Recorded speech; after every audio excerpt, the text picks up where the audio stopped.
नमस्कार दोस्तों, आपका डिजिटल महात्मा जी चैनल में हार्दिक स्वागत है, जहां आध्यात्म और ज्ञान की रोशनी मिलती है डिजिटल युग की दिशा से। यदि आप पहली बार हमारे साथ जुड़ रहे हैं, तो चैनल को सब्सक्राइब जरूर करें और घंटी दबाएं, ताकि हर नई ज्ञानवर्धक और प्रेरणादायक कथा सबसे पहले आप तक पहुंचे। तो आइए बिना किसी विलंब के कहानी शुरू करते हैं। एक आदमी जिसका नाम राकेश होता है, वह अपनी बहन के यहाँ गया हुआ था क्योंकि उसकी बहन ने उसे बाइक देने के लिए कहा था। तो वह बस पकड़कर अपनी बहन के घर जाता है और वहाँ पर उसकी बहन उसे एक मोटरसाइकिल देती है और वह कहती है, तेरे जीजा है नहीं, 1 साल बाद ही आएंगे, बाहर गए हैं और तब तक यह बाइक यहाँ पर पड़े पड़े खराब हो जाएगी, तो तू ही ले जा इसको, चला और जब वह आ जाएंगे तो लाकर दे जाना। अब वह आदमी खुशी खुशी उस बाइक को लेकर चलता है। अब क्योंकि उसके हाथ में बाइक थी तो उसे कोई ज्यादा जल्दबाजी करने की जरूरत ही नहीं। उसका वहां से घर 40 किलोमीटर दूर होता है। सोचता है कि 1 से 1.5 घंटे में पहुंच जाऊंगा, इसलिए वह रात को 8 बजे वहां से निकलता है। लेकिन 10 किलोमीटर जैसे ही आता है वैसे ही बाइक पंचर हो जाती है। अब वह थोड़ी दूर जाता है तो एक पंचर की दुकान थी, तो वहां पर पंचर बनवाता है। तभी पता चलता है कि उसका ट्यूब खराब हो चुका है। फिर उसके पास जो भी पैसे थे, सारे पैसे उस ट्यूब में लगा देता है। इससे पहले उसने उसमें तेल भरवा दिया था, अब उसके पास पैसे भी नहीं बचे थे। उसके बाद फिर वहां से बाइक लेकर चलता है। अब सोचता है कि भगवान रास्ते में फिर कोई मुसीबत न आ जाए, कोई परेशानी न आ जाए, क्योंकि जेब में 1 रुपया भी नहीं है और मैं किसी तरीके से अपने घर पहुंच जाऊं। लेकिन जिसका डर था उस लड़के के साथ वही होता है। उसकी बाइक आगे जाकर फिर पंचर हो जाती है, क्योंकि बहुत दिनों से बाइक खड़ी थी, पुरानी हो चुकी थी। अब जब फिर पंचर हो जाता है तो उसके समझ में नहीं आता है कि वह क्या करे। रात को तब तक 10 बज जाते हैं। अब वह लोगों से मदद मांगता है कि भैया मुझे एक साइकिल दे दीजिए और मेरी बाइक यहाँ पर खड़ी रहेंगी, मैं सुबह आकर अपनी साइकिल देकर बाइक ले जाऊंगा। लेकिन फिर लोग सोचते हैं कि कहीं यह साइकिल लेकर चला गया तो बाइक का हम क्या करेंगे, क्योंकि उस जमाने में बाइक वगैरह किसी के पास होती नहीं थी। अब उस आदमी को कहीं से कोई मदद नहीं मिली। फिलहाल वह आगे चलते चलते किसी तरीके से 2-4 लोगों से मदद मांगता है, लेकिन कोई भी मदद देने को तैयार नहीं होता है। फिर सारी दुकान बंद हो जाती है, मार्केट बंद हो जाती है, तो वह सोचता है कि कहीं इसको खड़ी करके मैं बस से भी चला जाऊं। लेकिन उसके पास पैसे नहीं थे। लेकिन फिर बस भी बंद हो जाती है और उसके बाद कोई साधन नहीं, कोई सवारी नहीं। अब वो फिर पैदल चलते चलते 2-3 किलोमीटर जाता है। आगे एकदम सुनसान रास्ता आ जाता है। रात 11 बज रहे थे। अब वह पूरी तरीके से परेशान हो चुका था और थक गया था। कहीं कुछ सूझ नहीं रहा था, उसे कुछ भी समझ में नहीं आ रहा था। दिसंबर का महीना था, कड़ाके की ठंड थी, हवाएं चल रही थी। अब वह परेशान हो जाता है। फिर उसे एक बहुत दूर चलने के बाद एक मकान दिखता है। एक कमरे का मकान होता है।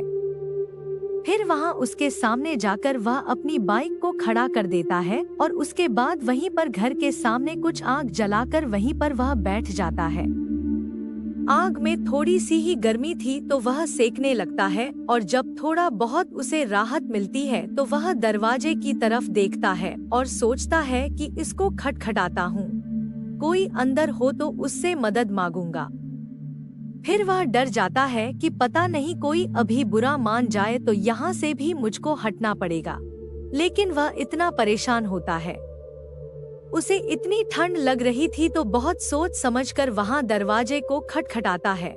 तो अंदर से 2-3 बार खटखटाने के बाद एक महिला की आवाज आती है। वह कहती है, कौन है? तो राकेश कहता है कि मुझे मदद की जरूरत है, क्या आपके घर में कोई है जो मेरी मदद कर सकता है? अंदर से वह कहती है कि नहीं, मेरे घर में कोई नहीं है। आप जो भी है इतनी रात को यहाँ पर किस लिए आए हैं? आप यहाँ से चले जाइए, यहाँ पर कोई मदद नहीं मिलेगी।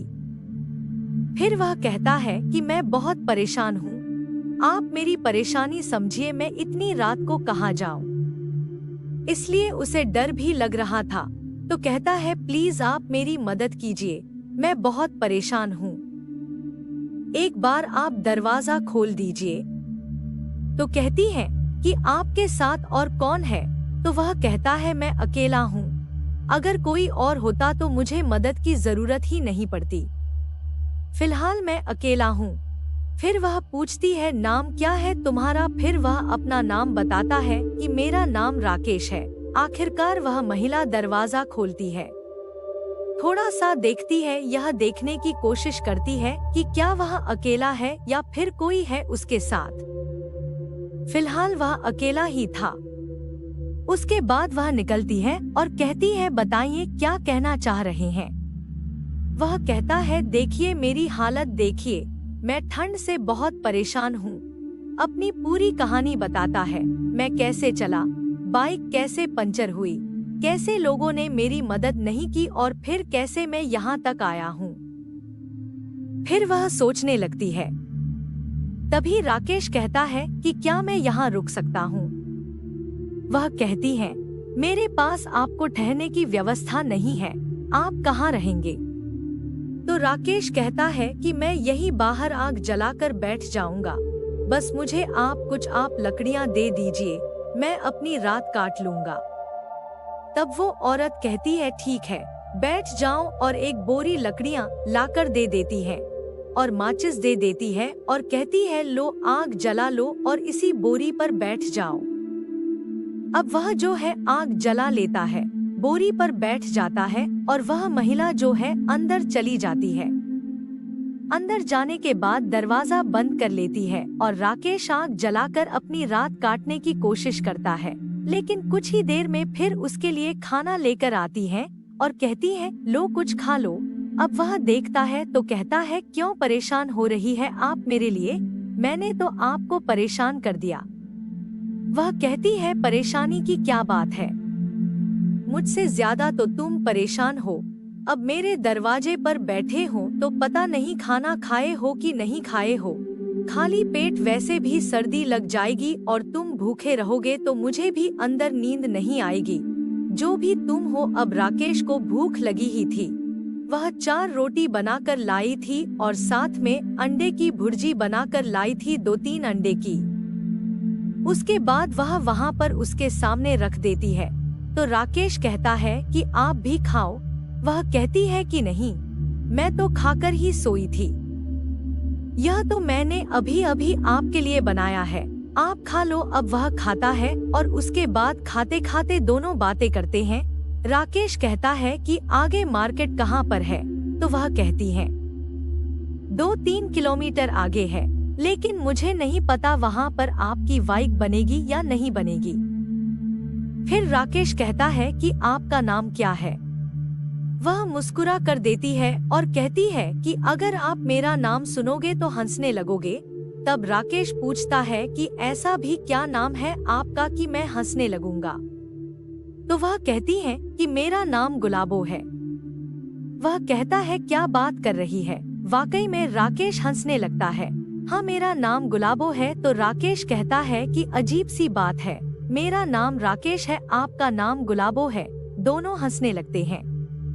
उसके बाद वह धीरे धीरे खाना खा लेता है और फिर वह महिला अपना बर्तन उठाती है और कमरे के अंदर चली जाती है और राकेश वहीं आग जलाकर सेकने लगता है बोरी पर बैठकर। लेकिन गुलाबो की नींद गायब हो चुकी थी। वह सोच रही थी कि बाहर ही चल बैठूं और उससे बातें करूं, क्योंकि उसका बिस्तर वैसे भी ठंडा हो चुका था। लेकिन फिर सोचती है कि क्या किसी अजनबी से बात करना ठीक है, लेकिन उसे नींद नहीं आ रही थी। अब रात को 2 बज जाते हैं।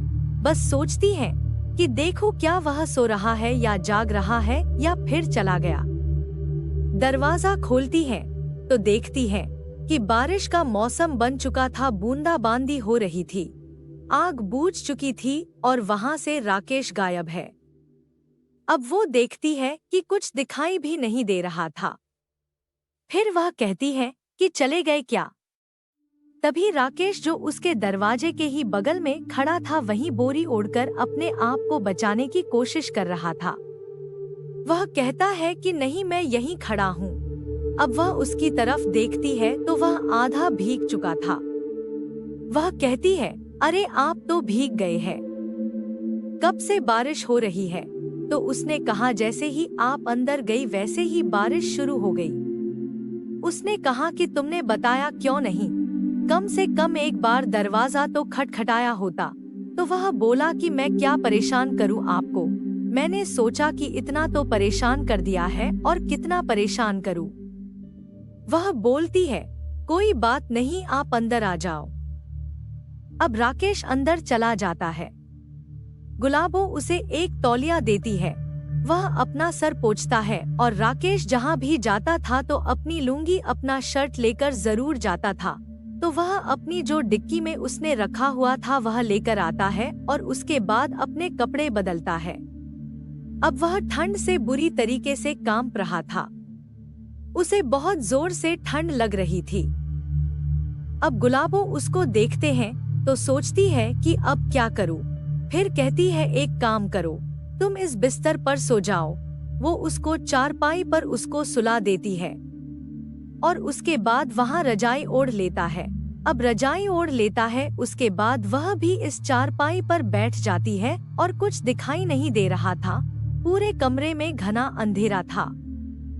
उससे वह बातें करती है कि अब भी ठंड लग रही है। राकेश कहता है कि हाँ, अभी भी लग रही है। तब वो कहती है, मुझे भी लग रही है। अब उसके बाद गुलाबो भी उस रजाई में अपने पैर डाल लेती है और उसके बाद फिर धीरे धीरे वह भी उसके बराबर ही लेट जाती है।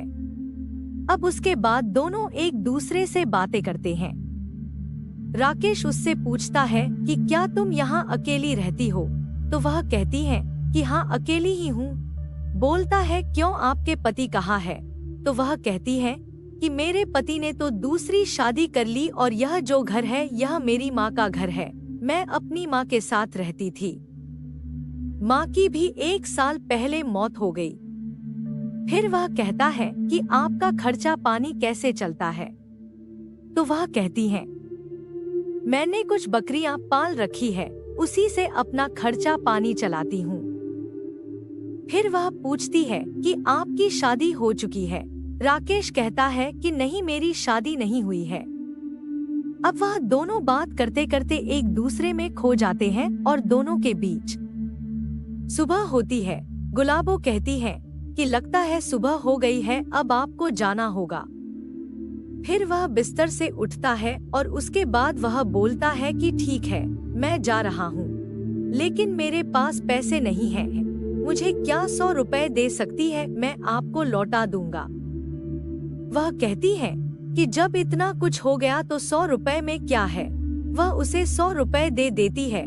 उसके बाद वह जाने लगता है तो गुलाबो कहती है कि क्या तुम फिर आओगे? तो कहता है कि आप चाहोगे तो हम जरूर मिलेंगे। तो कहती है कि मैं तो चाहती हूँ कि तुम जाओ ही मत यहाँ से। तो राकेश कहता है कि क्या बात कर रही हो? अगर ऐसी बात है तो मैं रुक जाता हूँ। फिर कहता, अच्छा ठीक है, मैं जा रहा हूँ क्योंकि मेरे पास कपड़े वगैरह भी नहीं है, लेकिन मैं शाम को जरूर आऊँगा।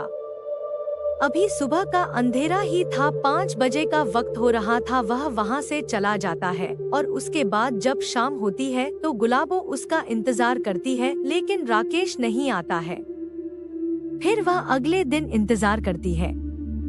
शाम हुई तो राकेश जो है अपनी बाइक से वहाँ पर आता है और उसे देखते ही गुलाबो खुश हो जाती है। दोनों एक दूसरे को देखकर खुश हो जाते हैं, एक दूसरे के गले लिपट जाते हैं और उसके बाद वह कहती है कि मैं आपको बेसब्री से कल से इंतजार कर रही हूँ। वह कहता है कि हाँ, मैं भी आना चाह रहा था, लेकिन थोड़ा बहुत इस बाइक में भी काम था और मैंने सोचा कि चलो तो थोड़ा अच्छे तरीके से चलो। राकेश, गुलाबों के लिए बहुत कुछ सामान लाया था और उसके बाद फिर वह अपनी रात वहां पर गुजारता है और फिर इसी तरीके से उन दोनों का रिश्ता इसी तरह आगे बढ़ता है और फिर आगे चलकर वह दोनों शादी कर लेते हैं और एक साथ खुशी खुशी जीवन बिताने लगते हैं। तो प्रिय दोस्तों, आपको यह यात्रा मन को छूने वाली और आत्मा को शांति देने वाली लगी होगी।